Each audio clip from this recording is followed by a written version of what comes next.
Là, il y a pas mal de vent aujourd'hui là. J'espère que c'est pas le retour de la tempête Alex. Le problème c'est que s'il y a trop de vent, s'il y a trop de bruit, vous risquez de pas trop m'entendre. Ça va brouiller le message. La communication, c'est quand même un petit problème dans l'autisme, puisque justement le message, très souvent, il est brouillé. Hier par exemple, j'ai fait un live. En fait, j'avais jamais eu l'intention de faire une discussion Zoom.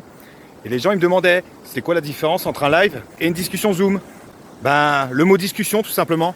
C'est beaucoup plus compliqué pour moi en fait d'être dans une interaction directe. Parce qu'il se passe trop de choses, ça me prend trop la tête.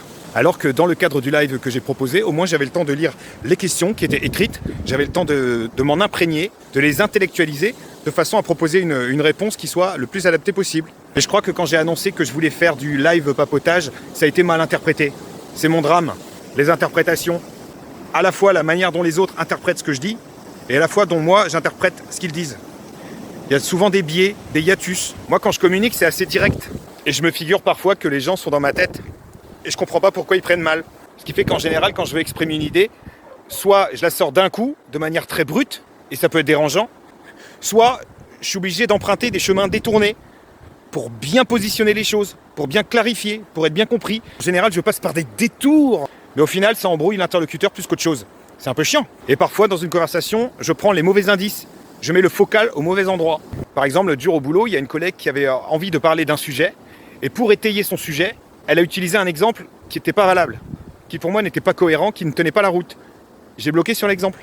Je me suis complètement fermé à l'échange, alors qu'avec le recul, je me suis rendu compte que l'échange était hyper intéressant en fait, et que la pensée était complètement légitime.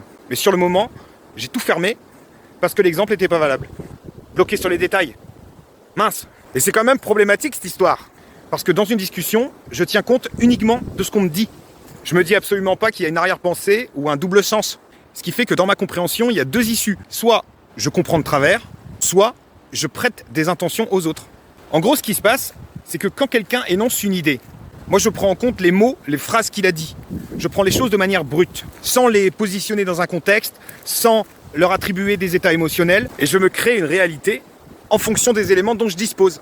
Parfois ça donne des quiproquos rigolos, et parfois ça peut me mettre dans des vraies anxiétés. Parce que je me dis, un tel m'a dit ci, m'a dit ça, pourquoi il m'a dit ci, il m'a dit ça. Alors qu'en fait ce qu'il m'a dit, ça devait être repositionné sur une échelle en fait. Une échelle de contexte, d'émotion qu'il y a derrière, d'intention aussi. Mais tout ça je l'ai pas. En tout cas je l'ai pas sur le moment. Et la solution que j'ai trouvée, c'est de demander systématiquement des précisions. Pour être sûr d'avoir bien compris. Parfois je fais de la reformulation.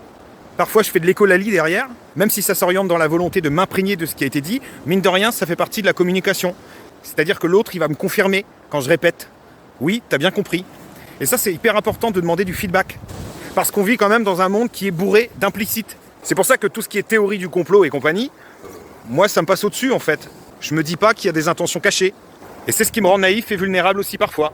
Un exemple simple, si ma fille, qui est collégienne, elle va dire « Oh, je galère avec mes maths. Oh, j'aurais besoin d'aide. » Je vais beaucoup moins le comprendre que si elle me dit « Papa, est-ce que tu peux m'aider ?» Vous comprenez ? Faut pas s'attendre à ce qu'un autiste fasse les déductions et les liens. En plus, dans un échange, il y a plein de paramètres. Il y a les bruits autour, il y a les paroles des uns et des autres qui se chevauchent pour être dans une espèce de tac au tac. Moi, c'est pas du tac au tac. C'est du taco, après c'est du tac. Et là, je suis en train de marcher dans la bouillasse, avec le vent et les gouttes d'eau qui me tombent dessus. Donc je commence à être complètement déconcentré. Donc ça va être compliqué de maintenir mon propos là. En fait, avec un enfant autiste, et même avec un adulte, il faut que la parole soit claire, que la pensée soit sans nuance.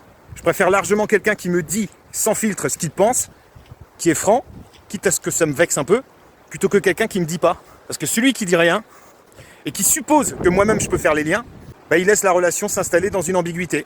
C'est plus facile pour moi de comprendre que t'es saoulé, que le fait que je sois saoulant. En fait, tant qu'il y aura des sous-entendus, il y aura des malentendus. Entendu ?